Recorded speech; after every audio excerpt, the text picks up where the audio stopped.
Hi, I'm Todd Kendrick with Amy Vorphal, and this is our ongoing coverage of Gamehole Con, and we are D&D Beyond, and let's just jump into the interview, because you're about to jump into a very big game. I'm jumping into the biggest game of my life. It's so exciting. I mean, I think I've gamed with Chris Perkins only once ever before, and it was not on a stream. Yeah. And then I've never gamed with Patrick Rothfuss. I don't think I've played different games other than D&D with Matt Mercer. And then, yeah, everyone's just a GD celebrity, you know? And then there's me, and I'm like, I'm just gonna be feeling people the whole game. That's not gonna feel real? weird at all. No. Yeah. Like, who are you gonna be touching first? I've made them all sign waivers. So. Yeah. I would do something different. I would grab Patrick Rothfuss's beard and touch Matthew Mercer with it.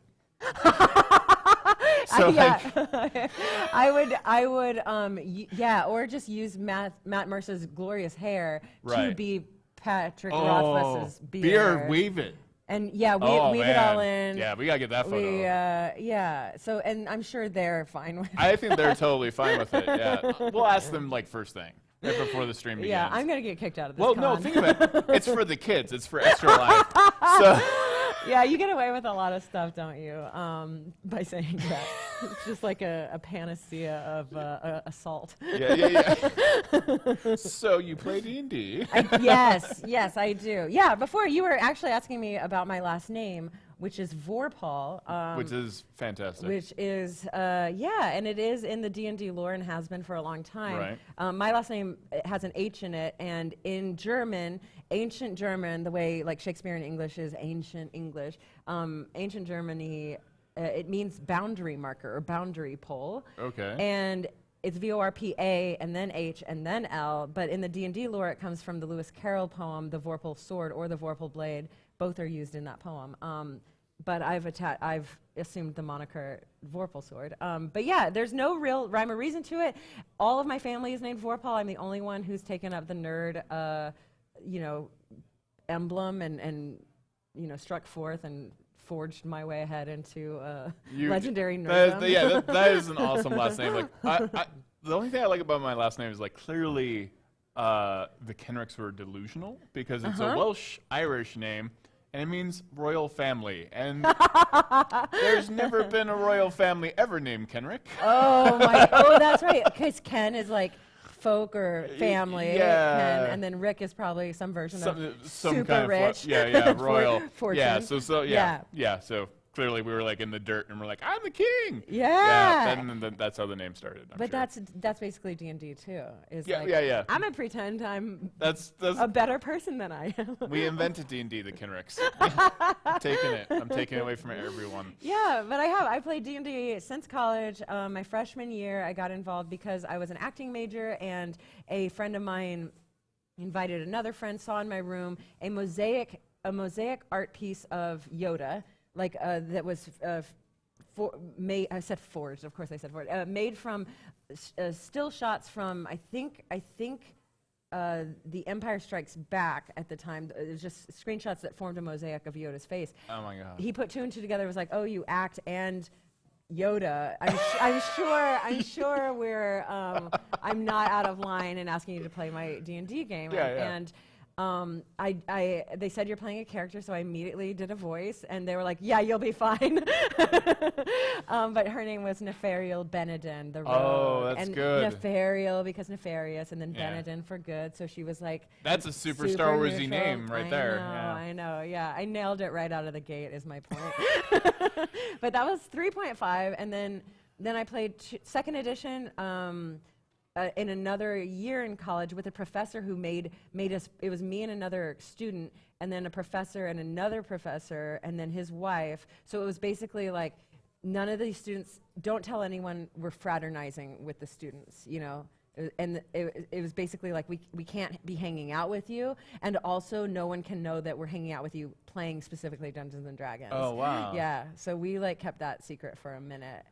But it did feel very, it was like a secret society. It was very good. Yeah. And now and you've also been in acting troupes and improv groups, famous ones. I did UCB. I was on a team there, I guess, and then Groundlings, and that was I was on Sunday Company there, which is where you put up a new show every Sunday. So it's like Saturday Night Live boot camp. I'm very funny, but that's very character based as well. So we'll see. The machinations of chats and Extra Life donors' brains when my player makes an appearance tonight, because boy, have they really done it. Oh, okay, yeah, I need to know, like, what are we in for? We're in for a Warforged druid named Corpsey P. Spooky Doo. Oh, man. Who comes from a background of mimes, has finally realized that the world does revolve around her, and has a tendency, not all the time, but will speak in third person like film noir every once in a while. This is like the ultimate nightmare. I also like the Zaphod Beeblebrox kind of like, I'm the center of the universe kind of mentality. Can you say that name one more time for me? Corpsey, like a corpse. Corpsey P. Corpsey P. Spooky Doo. Spooky Doo is the last name. Yeah. Corpsey. Man, that is a lot can go wrong with that one. I have to ask. Okay, so what circle are you? This is Circle of Dreams, which is it's not a Circle of Land, which is in the player's handbook. I can't remember where Dreams comes from. I think maybe Xanathars. It's the Feywild and it's the Xanathars. Yes, Xanathars, and it's a Healy type of druid. Okay, so, yeah. I wasn't sure if you were going to go, Circle of the Moon and just full on Transformer. The thing is, I know that I'm playing a Chris Perkins game. And I know, and I don't know what everyone else is playing, so I will just like lean into the Healy part of druid. That was strategic. I got to pick my circle, so I definitely strategized that. I'm really excited to see how this plays out. Yeah, there are a lot of strong characters at this table.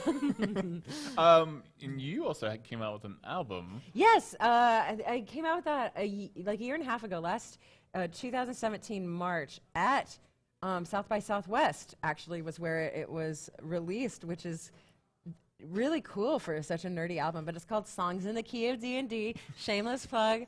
And the main song that I guess people like the most, and I kind of like the most too, is the DM's Lament. And it's kind of like a patter song of just really fun rhymes about all the complaints a DM has. And what I always say is I got a lot in there. I got probably like 15 complaints in there, and I'm probably missing a few 100,000. That's the other songs. This could be great. You'll have like, it'll be a 3-part thing. Yeah. Well, that's your solo. Right. Like, you can always do like the act tune. Which song is it that they let the bassist sing? I'm sorry. What are you nerding out about? Yeah. What reference are you? I'm making a U2 reference, which is like so old and dated. It's just listing things in monotone for 20 minutes. Yeah. But you are now dungeon mastering. Yeah, I wasn't always. I definitely grew. You weren't always like this from the beginning. No, I know you were that there born are, into it. Yes, I was like Bane. I was a dungeon master. But through playing and everything, you just kind of. I also still to this day I second guess how much I actually do know about D&D. You're always like, okay, but like if everyone could like memorize your spells, that would be really, really great. And then they're like shatter. I'm like, okay, roll 3d8. I'm like, oh my god, where did that happen? I remember that. Just weird things that I remember. But I growing up as a player, you're always like, oh, this book is so big. There's no way I can remember all of this. But yeah, I'm lucky that I do get to play so often that I've become so obsessed that I don't want to play. Well, I do. I don't always want to play in other people's sandboxes. I want to build a playground for them to play in, and then for me to mess with them. Everyone's warned me about playing with Chris Perkins because they're like, Amy, you really get away with a lot of stuff when you play, because I will like petition. I'll like cast a spell and then petition why it should be better. Like I'm a lobbyist player, and apparently that's not gonna go. Yeah, like I'd argue like Patrick Rothfuss has a very special place in Chris Perkins' heart, and even during the PAX West Acquisitions Incorporated live show, He did try to pickpocket Jarlaxle and got poisoned and was at like pretty much 5 hit points, down to 0.5 hit points for 3-4 hours. Oh so, my gosh. Yeah, don't mess with the Perkins. Yeah, Yeah. I got. Thank you so much. By the way, this whole thing is being put on, and we're sponsoring Extra Life Yes, for that's a good the thing to kids at bring up. Children's Miracle Network. It's a wonderful cause, and D&D Beyond is doing just an expert job of it. You guys all donated, or a lot of you helped to donate to make my character what she is going to be, and on top of that, I had a donor while I was asleep last night. Which I think is the best way to do it. Donate for my wish spell. Oh. And that is at a $200 level. So that thank you very much to that person. I'm not going to name your name on stream, but I was so excited when I woke up, and I was telling my friends I got a wish spell for the game, and they were like, "Amy, you're in a Chris Perkins game. That wish spell is going to kill you," because it's like I'm going to wish for something that seems very beneficial to the party or my character or whatever, and he'll twist it. Yeah, you're gonna be like, I want world peace, and you're just gonna like Thanos the entire D&D multiverse, and it'll be canon. Yeah. Oh gosh. Yeah. That'll be it. I know. Yeah, I know. that'll be it. Like Morgan Canaan's gone. Yeah. Yeah. Owl bears never existed. People will blame you for all of these things. Yeah. Yeah. Or they just turn into Odiugs, which do I have one? Oh, I know, those things are adorable. Yeah, we've got plushies from Gamehole Con. Yeah. Designed by I can't remember his name. The artist for Munchkin is how I know him the best. But I think his first name's John. Anyway, he designed little plushies that are Odiugs, which I think I'm saying it right. Yeah, I think you are. Okay. I mess up everything. Like I try to say, I always say Modron, and I mess it up. I go back and forth between Modron and Modron. I know. I keep on I have the some only weird. but once you get into the actual names of them, like Monodrone, it's like, well, now I know how to say those. But Yeah. the initial those are my favorite monsters in the Monster Manual. Do you know why? Oh yeah, no, those are definitely like, because they were so off the wall crazy. Yeah. Like when I was learning D&D, it was like AD&D. I'm like, okay, yeah, well, dragon troll, okay, okay. This is just, it's going to kill them with bureaucracy. Yeah. That's what they're designed that to also, do. yeah, that's very cathartic. Yes, you're like, these people love signing papers. They can only do one job or 2 jobs or 3 jobs. They can only communicate one level like away from each other. So I'm like, this is like being at the DMV. Ha ha, players. I'll kill you with boredom. But that's. Yeah, I do find them adorable. Yeah. It's a different. That's it's a great new live strategy. stream. Yeah. I know. But D&D. It's y'all D&D. Yeah, D&D.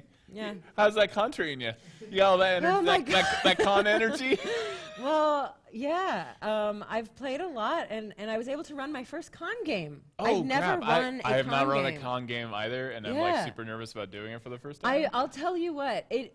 I feel like you and I might have bypassed the weird headaches and weirdness of it, because I know people on the internet, and when I signed up I'm like, I'm going to run one game this con just to see how it goes. Yeah. And everyone who signed up on some level or some version of liked me, or at least appreciated me. Yeah. You know, like where it wasn't like no one showed up to rules lawyer me. No one showed up to like that's what I'd be totally afraid of. Really terrorize me or just not play. Everyone showed up to role play. Everyone we all took a picture as a group afterwards. It was very like, it was more like, hey, we all want to be friends. Can we be friends? I'll play at Amy's table. Yeah, so and see, really now you've given me this false sense of security, and now when I do it, it will be like all rules lawyers or people who have had beef with me for like, I really hate how you support warlocks and like sorcerers are like. Wait, is that your favorite class? Oh yeah, I am That's all my warlock. favorite class. That's my favorite class. In fact, it's so much my favorite class that in my game I made them fight deathlocks, because I'm like, I can't. Well, yeah, you have to have warlocks versus the deathlocks. That's like sports team stuff. Yeah. And they were definitely attached to one of the players, and made him remember some terrible stuff. Everyone had the same pact patron, and. I made them. Anyway, I am going to be playing in a live stream game with Mike Merles on a weekly basis. Yeah, I'm really excited, and I am playing a warlock, and I'm just now calling him the perfect warlock because let's just go full arrogance. Yeah. Yeah. Why not just go for like? What pact are you? He is Hexblade. Yes! But he's a really low-key kind of trickstery. Yeah, I've already pickpocketed Patrick Rothfuss twice. Okay. In a game. Okay. All right. And successfully, like he yes. didn't know? Oh, Okay. he did not know for like the whole game, and then he's like, "Where's my stuff?" And I'm like getting increasingly like, "I know he's acting. I hope he's acting." Oh, that's awesome. That's awesome. Yeah. If you can deceive the deceiver, I feel like it feels good. Yeah. Yeah. All I need to do is like if I can trick Merles, Jeremy Crawford, and Chris Perkins. You've got like an Arya Stark list going well, on. You like say these I names like all at of them. night. Yeah. I say Chris Perkins, before Mike I go Merles. to bed. That's gonna make my professional relationship with them really super awkward now. Well, it's on the internet, so it's not gonna come No, back to bite you. it's never gonna. Yeah. Remember that time Todd said creepy stuff about wizard staff? I That was do. great. I remember intimately. I'm never gonna let it go. You hear that sound? That's like the sound of like thousands of people just clipping. Yes. Yeah, it's great. It's gonna be good. You also get to like I love it. You get to still host on the Nerdist every once in a while. Yes, I'm a host for these days you do everything. You're like doing. Everywhere. I'm a freelance baby. When people ask me what I do, I say I'm an. You're a freelance baby. Sometimes people are like, I wish I had a baby for a weekend, and they're like, man, they try it out. They're like, that's a lot of poop. That me. I say I'm an internet baby because I work for Nerdist, freelance, and I host for them sometimes. I also stream a whole bunch for Saving Throw, sometimes even for D&D. Tonight it'll be for D&D Beyond. And also in Geek and Sundry, I'll stream with them and work with them. Also BuzzFeed and College Humor. And now AMC Theaters has me doing some junkets. So that'll be... that's so more what are you recent, doing at the junkets? Are you interviews? I interview. Or are you just like... You're just like... You are in every movie. Yeah, they're like, if your movie plays in our theater, like there's like an interview where you have like the Dunkirk background, and you're like being like, it was really rough. Yeah, they actually, schedule. It was just one shoot day. They put me in front of a green screen, and I made a bunch of like reaction faces. And they've told me, they've told every filmmaker in Hollywood ever that they have to use me. No, I'm just kidding. I just interview celebrities and do junkets. That's awesome. But it's really a cool thing. That's more recent, and Anyway, those are my jobs, and then I write and do all that kind of stuff. And, those are my jobs, and then I write. I'm an author. Yeah. What do you write? What do I write? So I have written successfully. I've written a TV show that did sell but didn't get made. I have only just started writing modules this year, like D&D adventure modules that make sense to other people. Like if you're running your own game, you write it so you understand it. Just, like, but write if these you crazy handed it to notepad. someone, they'd be like, I don't know, what is this? So I've only just now started writing, not just for myself on that level, and obviously songs. Where is that going to be sketches. Available though? Like, are you gonna do you sell those in the DMs Guild, or what's happening? I might do that, but also there's a subscription service called Dungeon in a Box that provides, you just subscribe and you get an adventure every month with minis, maps, and all the fun stuff that you need, and it kind of circulates year by year to make a full campaign if that's your jam. Yeah, if you like to campaign. If you like to campaign instead of one-offs, but. Yeah, it's interesting. I don't know. I write. All right. I wrote a poem. You wrote a poem? I wrote a poem. You want to recite the poem? No. Okay.